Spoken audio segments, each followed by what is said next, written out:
Welcome to another episode of The Marrow Show,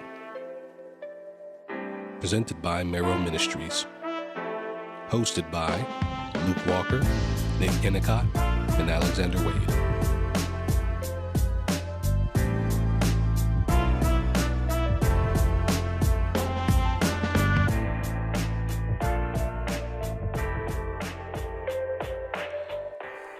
All right, what's up, everyone? Welcome to another episode of The Marrow Show. I'm here today with you with Pastors Luke Walker and Nick Kennicot, and I'm Alexander Wade. And today's topic is Thanksgiving. The holiday season is approaching, and Thanksgiving is the next upcoming holiday. And every holiday brings about an opportunity to reflect on our relationship with holidays and how we think about them. Do we participate? Do we not? Some of them people get a little bit more passionate about, but we figured we'd take the opportunity to discuss holidays and specifically Thanksgiving. Guys, Thanksgiving is coming up next week. Man, first of all, man, you guys got Thanksgiving plans? I'm going to see Grandma Wade. I ain't seen her in a few years. And she's been getting on me, so I'm taking the kids. She hasn't met two of my children yet, so we're driving up to North Carolina. Oh, cool! And we're gonna see my grandmother. So, what you guys got going on for Thanksgiving? What a great grandson you are, Wade. Hey, I try. Yeah, we're chilling. We're chilling here. My parents live in the cities here, and a couple of my siblings, so we'll be around. My kids have the whole week off of school, so looking forward to spending time with them and just chilling, man. Mm-hmm. Nice. My wife and kids will be in Denver with my wife's family. I'm going to be traveling up until they leave. So I'm going to hang out here with my parents. So it'll just be the three of us for Thanksgiving this year, but it'll be nice. All right, y'all. So, man, thanks. So, like we said, man, it's a holiday, and this is a kind of a conversation that comes up every time a holiday comes up. It doesn't matter whether it's Thanksgiving. We just got past Halloween, but as Christians, man, how should we think about the participation in these various secular holy days?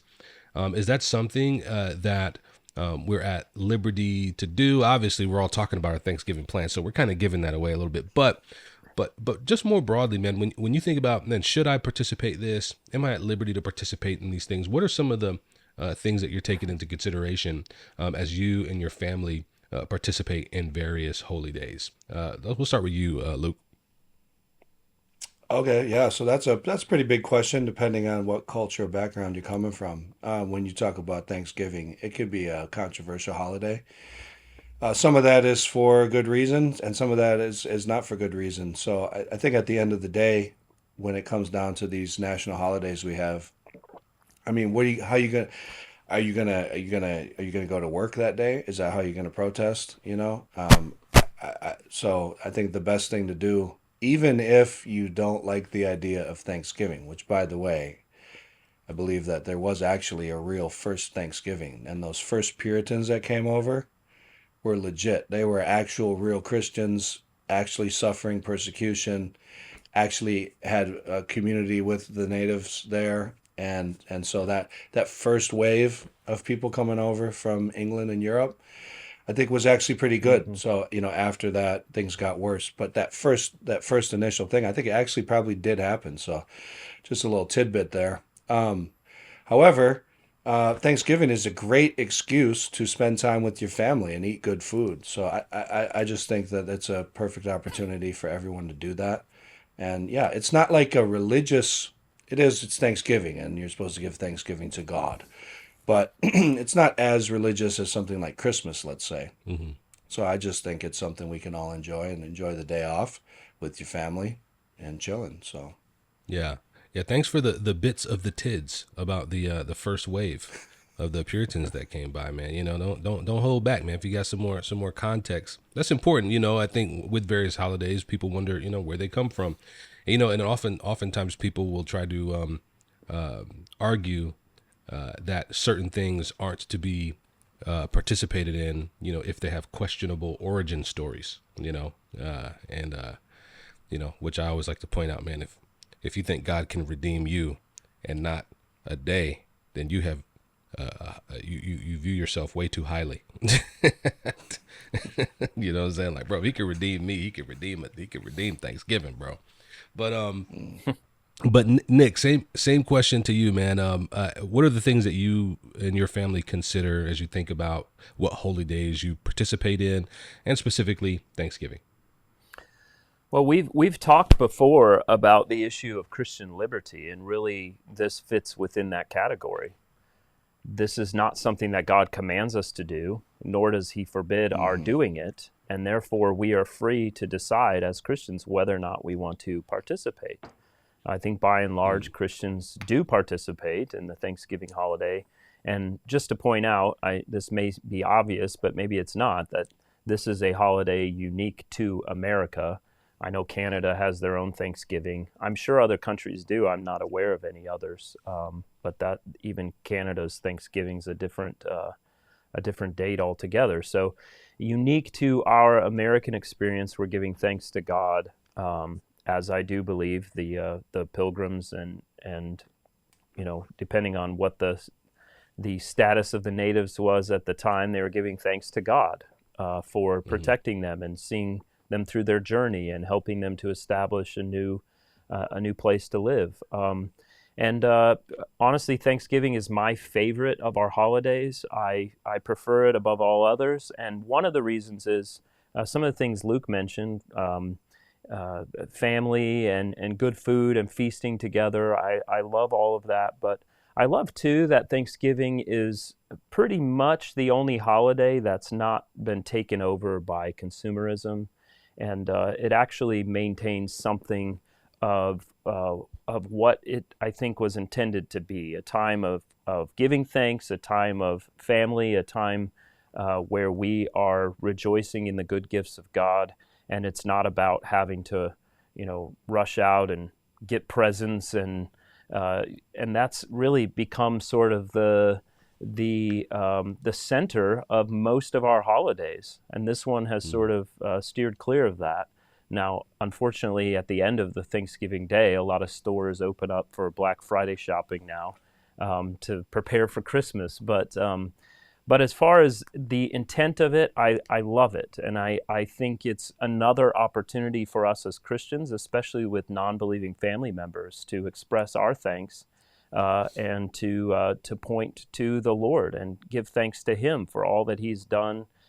Everything from our life and breath to our families to ultimately our salvation in Christ. Yeah. No, man, I agree. It's when I think about holidays growing up, I think I probably have the fondest memories with my family with over Thanksgiving. Even so, you'd think as a kid, you think of Christmas, and kids love getting gifts and toys and all that stuff. But for me, when I think back, man, Thanksgiving consistently was my favorite, right? And so, man, for a number of reasons. But man, this reminded me of probably my most awkward Thanksgiving. I've had a few awkward Thanksgivings, but man, matter of fact, I'm curious to hear from you guys, man. I want to hear about your awkward Thanksgiving, and maybe some good ones too. But nah, bro, I don't have anything that compares to yours, Wade. Bro, you got the cream of the crop right there. We gotta spill the Thanksgiving stories, man. But man, let me think. Man, I don't even know how much of this I can tell. One of these I might have to share for some bonus content because I don't even know. But if it has to do with Uncle Daniel, then that's what I'm talking about. That might have to be bonus content, yo. We can't put this out in the public. Okay. So I have a quick story of Thanksgiving, and this is so. When I was in high school, we used to go to my aunt's house for Thanksgiving, drive an hour and a half or so, and love my aunt and my cousins and stuff, but we didn't always want to do that. And so one Thanksgiving, I was sick. I was sick. I wasn't as sick as I made myself sound out to be, but I was sick. And so we were just leaving the house, getting in the car, and I was like, I just can't do it. Like, I'm not feeling good, whatever. And so Dad turns around. He's gonna let me stay home, and my little brother Matt, he sees his opportunity, right? That he's got this limited window. He's got to come up with something, right? So he just bends over and he says, "I gotta poo."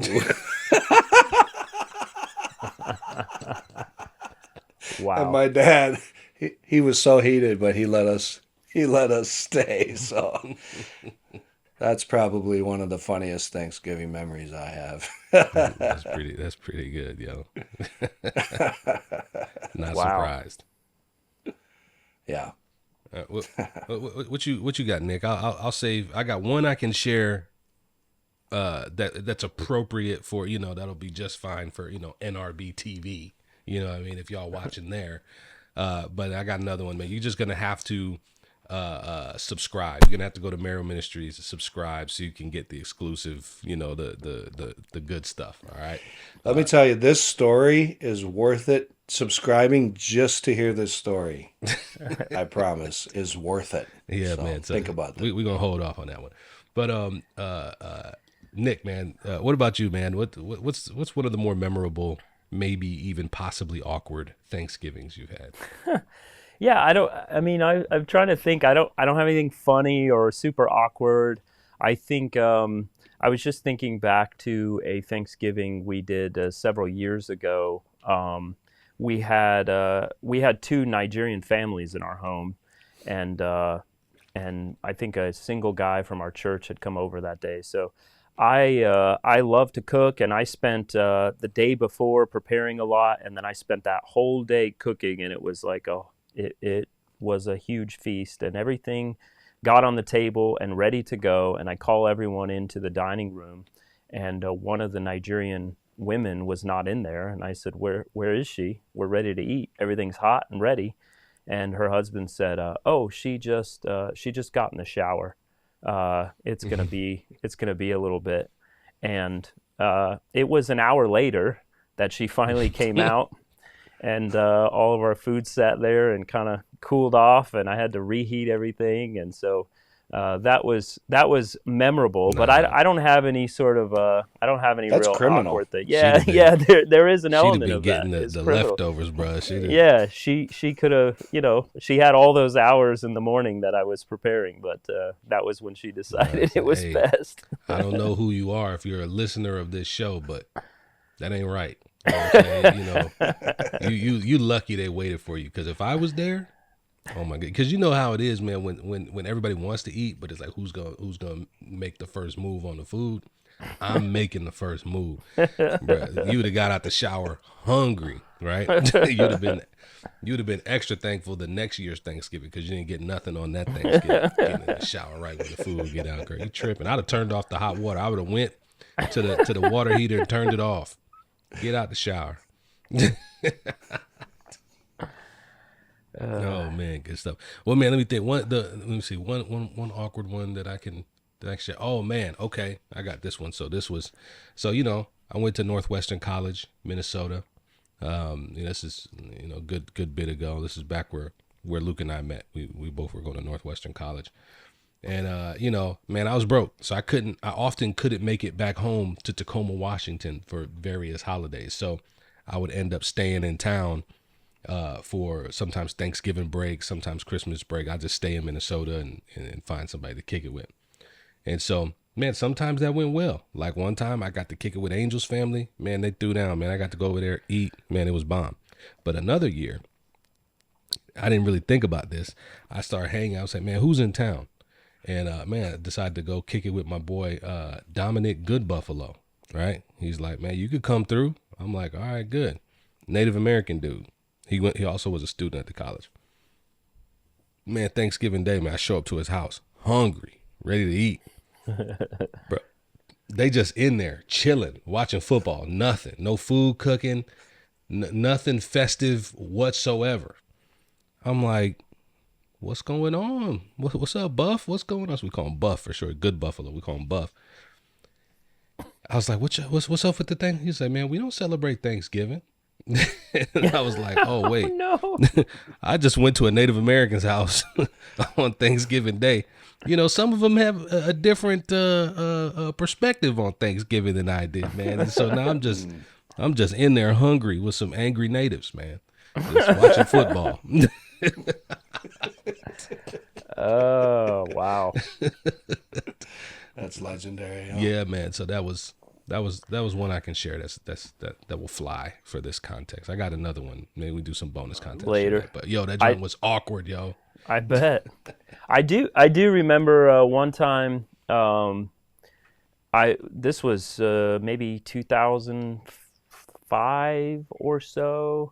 This is when I was in the army. I was deployed to Afghanistan over the holidays, and we were in the middle of nowhere, literally middle of nowhere in Afghanistan, snow on the ground, and at that time we were eating MREs and everything. But apparently, as far as I remember, someone in the U.S. sent a bunch of money, and they were able to get food over there. So back at the headquarters, they prepared a huge meal, and they flew it in on helicopters, and our whole battalion got to have a Thanksgiving meal. So we sat on MRE boxes and made tables out of stacks of tires, and all ate, and it was a nice thing. And then that day they let us all video conference our families for a few minutes. So I wasn't thinking about, but that's probably for me my most memorable experience. It's hard on those holidays, especially something like Thanksgiving, to be away from your family when they're all gathered and you're off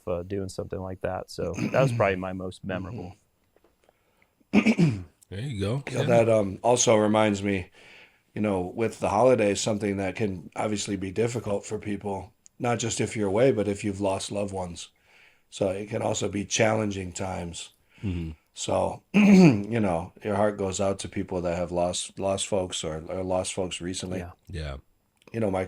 My co-pastor, Pastor Godfrey, he just lost his father last week. So, believing man, went out singing hymns, and then the whole family was there, as good as you could have wanted, but still, going to be feeling that loss this year. So, you got to be sensitive to that too. Yeah. Yeah. I'm sure all of us have kind of had to process this with people over the years. All three of us pastor in churches. Man, how have you guys handled, or maybe how do you think about holidays in the context of your local churches? I personally tend to, I acknowledge holidays, but I don't really try to make a big deal out of them, or, turn them into I'm not going to do like a Thanksgiving sermon or nothing like that. But It probably would be a big hit, though. You could probably do it. Put some props on the stage.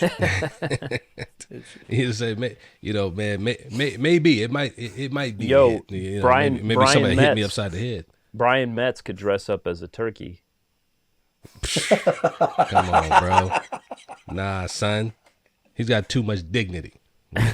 Oh, man. Big old bearded turkey, man. Ain't nobody doing that, bro. Oh, man.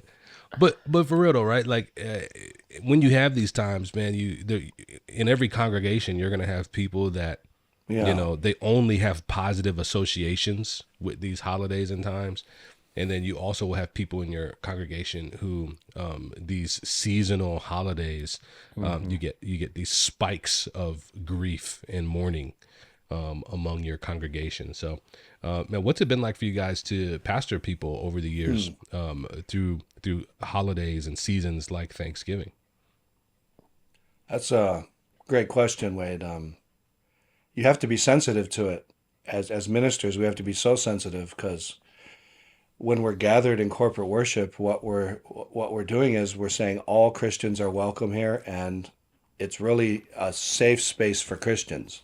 It's not a safe space for our sin or for us to be comforted in our rebellion against God or anything, but every Christian should be able to amen everything that happens in a service, and so we have to be careful about bringing in cultural or national or things that God has not prescribed. I'm sure we have in the past talked about the regulative principle of worship, that we just want to bring those raw elements to Sunday mornings that God has told us to do. So we sing, we pray, we read the word, we hear the word preached, we take the Lord's Supper, we fellowship together. That's what we do. And all those extra trimmings, I think we have to be careful about. With that said, though, as you're mentioning, you might have visitors around those times, and I think it's perfectly good to maybe capitalize on some of those holidays. I'm not preaching a Thanksgiving sermon this week, but around New Year's, I may preach like a New Year's joint. Might try to use that, to catapult something. So I think, but if we guard our Sunday services and we just stick to what the Bible prescribes that we do, we're going to be okay. And you can bring illustrations in, you can bring those things in, but not make it the main event. Another thing is outside of Sunday service, like we have people at our church that live here in Minneapolis, but they're not from here.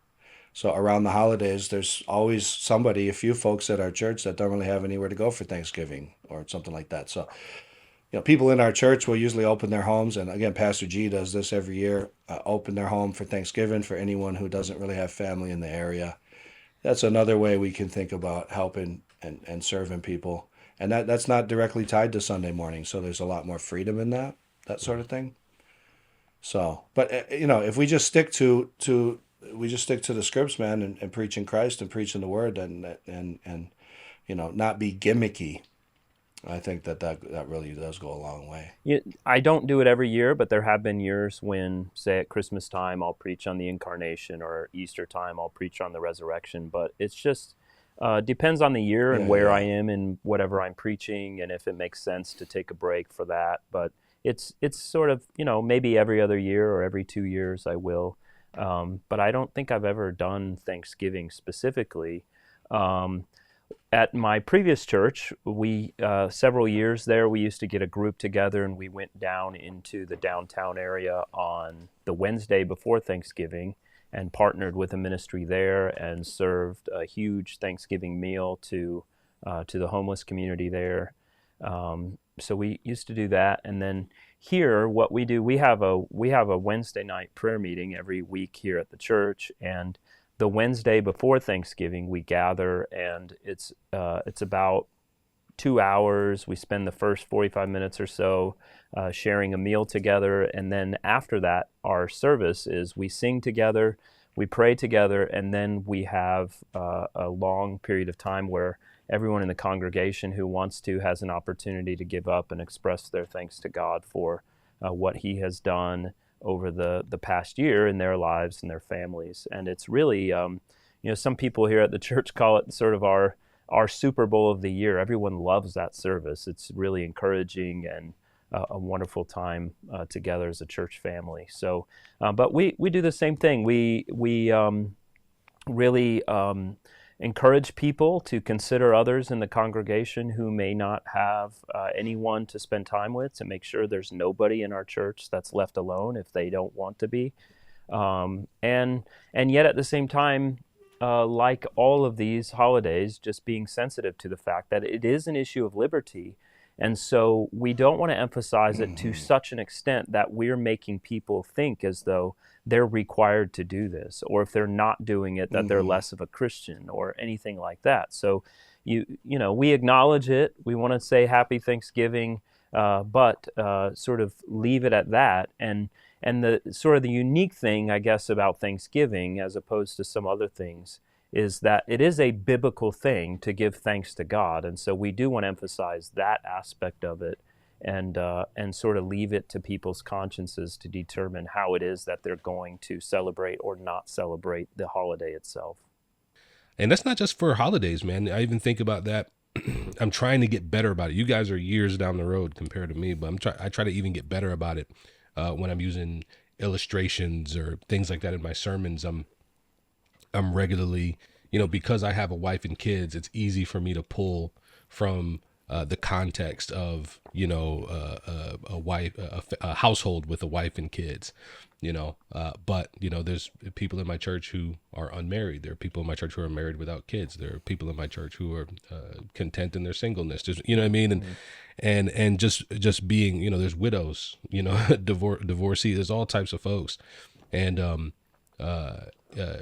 yeah, it's important to keep these different folks in mind, so that as we present, or maybe we bring in different illustrations and stuff like that, we can make sure we're doing our best to speak to every believer that's there. But yeah, holidays they get tricky. I tend to just kind of acknowledge them. But, I don't know, man, this whole, pass the mic around, let people say what they're thankful for, man. I might have to jack that, man. I might have to steal that. Let you know how it goes. I don't know how long-winded your folks might not be as long winded as my folks, but Well, we got a send You mean in church? we just we just yesterday sent an email to the congregation. I mean, we've got a whole lot of people, so we have to be mindful of that. And so our email every year that goes out says, you have a maximum of 3 minutes. Let your head of household speak for everyone, so we don't have people saying the same things from the same family. So we try to give some guidelines so that it doesn't extend it to 2 a.m. and drag on. It'd be falling asleep at the window. Yes, exactly. Falling out. yeah, bro. we might That's have to go cool though. Yeah. Okay. On that note, also, just it's I don't know how it is for y'all, but I think it's pretty common on Thanksgiving Day when everyone's gathered and they've eaten, to do the old thing of, well, everyone go around and say what you're thankful for. Mm-hmm. I don't know if you guys do that. My Yep. family's made us do that a few times. Yeah. And everyone always says the same stuff. So maybe a challenge this year is, really put some thought into that ahead of time. Think about this past year and something specific, specific to give thanks for, man. Yeah. That'd be a good exercise for all of us. Especially if you're gathering with a large group, your family, chances are there's someone within that gathering who's not a Christian. And to be able to use that as sort of an evangelistic launching point to, not a hardcore gospel presentation per se, but rather to just to be very explicit in giving thanks to God, and to be very explicit in mentioning, the only reason I have to honestly be thankful for anything is because of, first and foremost, what God has done for me in the person and work of the Lord Jesus Christ, and to emphasize the gospel in that and what the implications of that are for our lives and for our ministries, and our church family and all the things. And I think Christians should be mindful of that we have an opportunity here and we want to take advantage of it, not shy away from speaking the truth about where thanks comes from. That ultimately, as Christians, we should be the most thankful people in the world, but there's a reason for that. And so what is that reason? And let's take a chance to explain that. Yeah. Man, this has been a cool conversation so far. If you're just tuning in, man, that's too bad because we're actually wrapping up. But we're going to continue. We're going to continue the conversation on a part 2. But we've been talking about holidays, specifically Thanksgiving, and so we're going to continue the conversation. We've shared some personal stories. I think maybe I got another little personal one I'll share, but that's going to be you got to go to marrowministries.com and subscribe today. You need to go ahead and do that because that's where you're going to get access to some of the exclusive content that doesn't air. So we'll share some more stories about some of our most awkward Thanksgivings. At least I will. But thanks for tuning in. This episode today, we talked about Thanksgiving. Come back, tune in, look out for part 2 coming very soon. But this is the Marrow Show, brought to you by Marrow Ministries. We'll see you next time.